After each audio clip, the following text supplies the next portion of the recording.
ត្រជាងពេលរាត្រីស្ដាប់តន្ត្រីមុនចូលគេងក្រោកពីព្រលឹមទៅសាលាជួបជុំគ្នានិយាយលេងយើងនៅក្មេង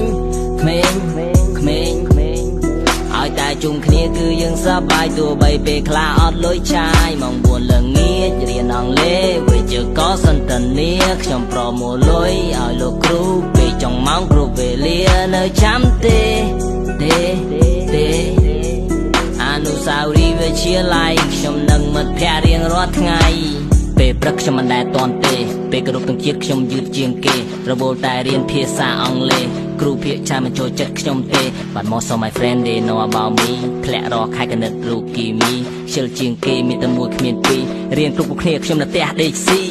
តែវាស្នាឲ្យជួបមិត្តគេរាប់អានខ្ញុំទោះបីខ្ញុំក្រជួយបង្ហាញផ្លូវពេលខ្ញុំដើរខំ